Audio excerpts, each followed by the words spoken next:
Estimado, como é que você vê Rio do Sul hoje, 8 meses de um novo governo? Um governo bem popular. Um governo de expectativas, Neri.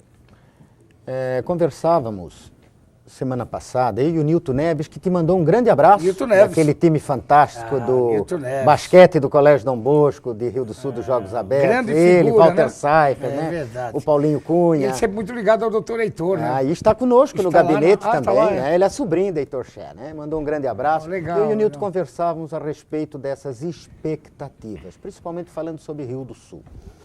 Um governo são 4 anos. Eu estou dizendo uma mesmice?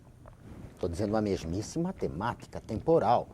Mas a gente quer, muitas vezes, atropelar as nossas próprias expectativas. A gente não dá tempo para que elas sejam cumpridas. Porque você votou, você elegeu o prefeito, você não se dá o tempo da expectativa. Ou seja, o novo julgamento só daqui a 4 anos. Então vamos aguardar. Houve um esforço enorme do Gariba. O Gariba se precipita de uma forma muito forte para que ele consiga o controle do processo de gerenciamento da administração municipal. Me parece que padece também, um pouco assim como o Raimundo Colombo padeceu, pela falta de traquejo do processo global de administração. Assim, patinou no começo. Patinou no começo, né? E agora a gente nota que realmente Começou a esses andar. pactos Começou todos... a andar bem. Começou a andar, né? E o Gariba também tem tudo para dar certo, mas você não pode mais personalizar. O Gariba. Não, é todo um conjunto da obra que levou isso. Afinal de contas, a coligação em Rio do Sul, ela tinha 12 ou 14 partidos, 13 que todos são responsáveis pela eleição, pela administração e pelos ônus que, porventura, advierem através da administração. Não é só do bônus Não que é eu vou... só virar as costas 4, 5 meses depois e dizer, poxa vida, eu que acreditei. Não, peraí, vamos compartilhar também o bônus e o ônus. Então, eu acredito muito, eu não sou um eterno otimista, não. Mas eu prefiro positivar muito mais em cima daquilo que está por vir de bom do que aquilo que ainda não engrenou. Eu acredito muito, sim, cada um tem seu estilo, o ex-prefeito tinha seu estilo, o Milton Obos, trabalhador, etc, etc, e o Gariba tem o seu estilo. Eu vou aguardar para fazer o julgamento. E no que for possível, nós já tivemos essa oportunidade, vamos sugerir caminhos, mas eu torço muito para que Rio do Sul realmente vá bem.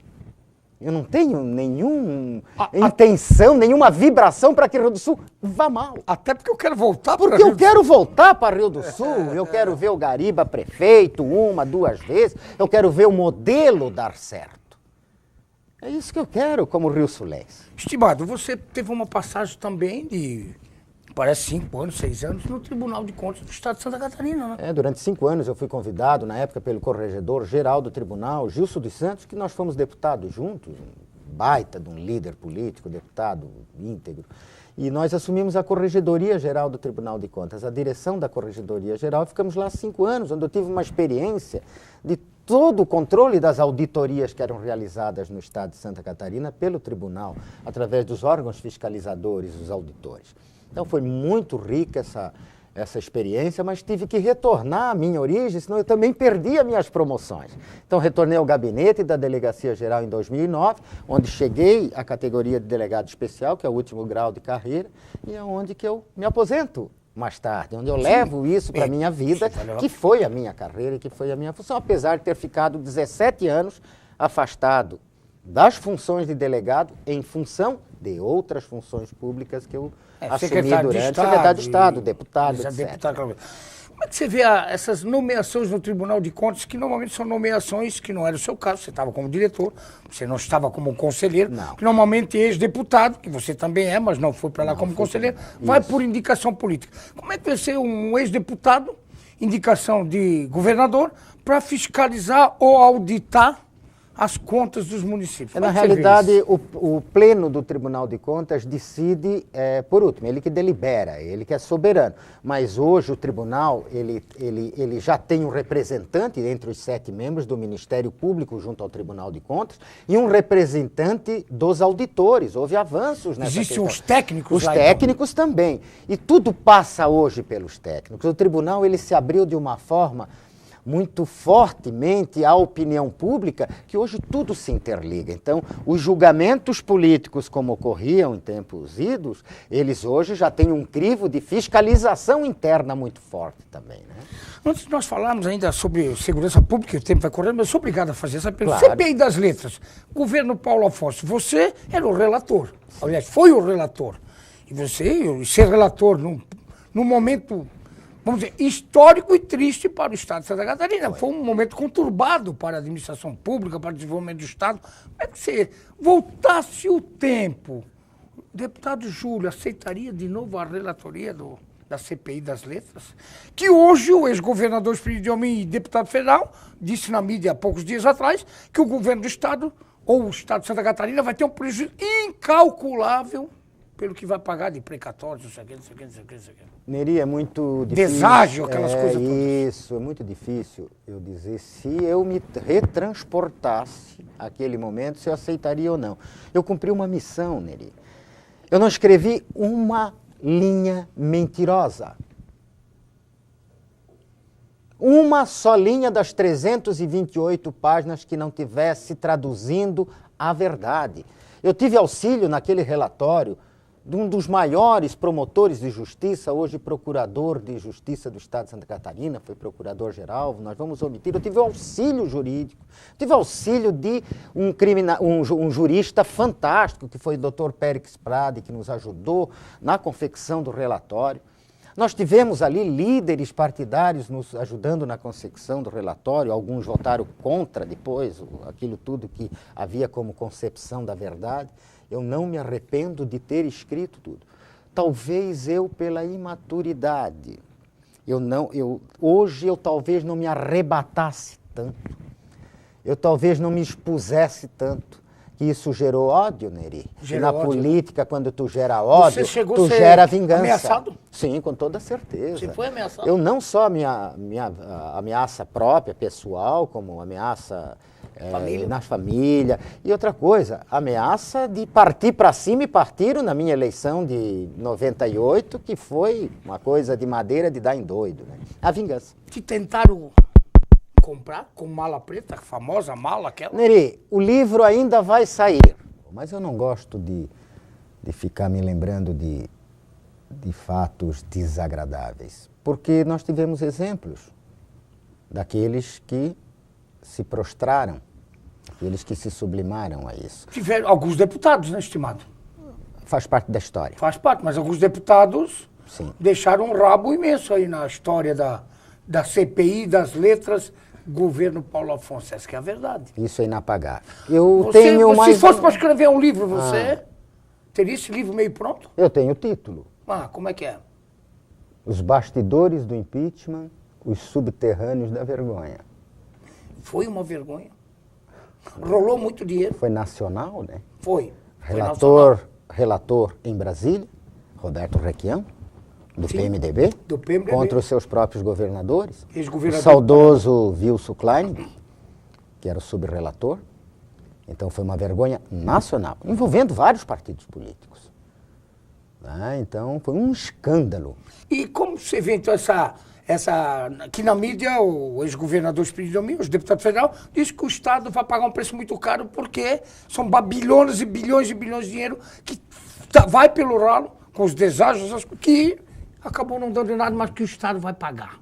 O Estado não, quem vai pagar é o contribuinte. É o contribuinte, eram títulos podres. Exatamente. Da legislativa, que foram emitidos indevidamente e que não foram federalizados, porque a mesma coisa, se federalizar os títulos, quem paga é o povo também, e isso tudo vai ter que ser pago porque foram resgatados, porque foram jogados no mercado, é como se fosse uma bolsa, você tem que resgatar esses títulos. Na realidade, o contribuinte é que volta a pagar. E teve a falsificação daquela ordem de serviço número 5? Nós vimos o original dela. Ela foi falsificada mesmo? Sim, nós vimos o original, depois o original sumiu e juntaram fotocópia. Mas isso, Neri, está lá escrito, está na história. Estimado, segurança pública e o histórico 11 de junho, junho de 2013, protestos, rua, jovens, pessoas sessentão, setentão, com netos abraçados, bandeira na mão, pedindo, encurralando o político brasileiro. Como é que você vê isso? Bem, na segurança pública há necessidade de a gente dar mais atenção ao próprio policial. Você veja hoje que os nossos efetivos, eles são idênticos a 1986. Como é que você, com o aumento da população, nesse período todo, nessas décadas todas, você ainda mantém Polícia Civil e Polícia Militar com efetivo de 1986. Uma vergonha, né? Então você tem que incrementar o subsídio, os salários. O governo está agora com um projeto para remeter para a Assembleia nesse sentido, que eu acho que vai garantir. E além disso, ninguém substitui o policial com os seus 2 olhos abertos e atentos. Nenhuma câmara de segurança, que me parece é um modismo, substitui o policial motivado. Nenhuma câmera de segurança. Você pode espalhar 2.000 câmeras, ela pode inibir, mas ela não previne como previne o policial militar, um policial civil ativo. Não substitui. Então nós precisamos ter essas pessoas fazendo segurança pública dentro da razoabilidade da segurança pública. Ou seja, desde o tempo das cavernas, a visualização de um policial é a certeza da insegurança no marginal. Você não muda determinados conceitos e determinadas coisas com a tecnologia. Então, eu acredito que segurança pública se faça, sim, de uma maneira simples, de uma maneira natural e muito profissionalmente. Como é que você vê? Só com o fantástico. Não só com o fantástico. Como é que você vê, então? Hoje a gente vê muito, principalmente policial militar, que é bom para o policial, que está ganhando hora extra, está ganhando talvez alguma gratificação, lá no Palácio do Governo, nas secretarias do Governo do Estado, e a gente não vê o policial na rua. Claro, o efetivo é o mesmo, ou diminuiu, mas a gente não vê a polícia. A gente vê a polícia na rua, mas a gente vê muito pouco, porque tem poucos policiais. Não é que a polícia não quer, tem poucos policiais, mas lá em Florianópolis, na capital do Estado, está muito dentro desses gabinetes. Desvio de funções. Desvio de função. Nós apresentamos esse quadro para o então candidato Raimundo Colombo, governador do Estado. Nós fizemos o projeto de segurança pública, o Raimundo Colombo. Você se lembra disso? Nós comentamos na época, quando nós estivemos aqui em Rio do Sul, coordenando toda a campanha dele no Alto Vale, ajudando a coordenar, que ninguém é dono de coordenação nenhuma, né? Participando daquele processo, e ele tinha todo esse diagnóstico. Faltou a vontade de fazer. Como é que você vê a polícia única? Você consegue vislumbrar isso na sua cabeça? Não consigo ver pelos laços muito arraigados, pelas historicidades, por aquilo que cada polícia representa dentro do contexto da sua história. Eu não vejo o Brasil preparado para uma polícia nacional, uma polícia única ainda. Tem que haver um processo de amadurecimento e de dissociar os egos das vaidades. Aquela velha história política que nós falamos no início, né? Então nós temos que ser menores do que o Estado. Nós temos que ser menores do que o Estado. Aí sim nós podemos partir para uma convergência. Então tem muita ciumeira também na Polícia Civil, militar civil. É histórico, infelizmente. Né? E é ciúme de homem, né? Que é o demônio. Pior que tem. Que é coisa do nenônio, como diz o Biribinha. Nenônio.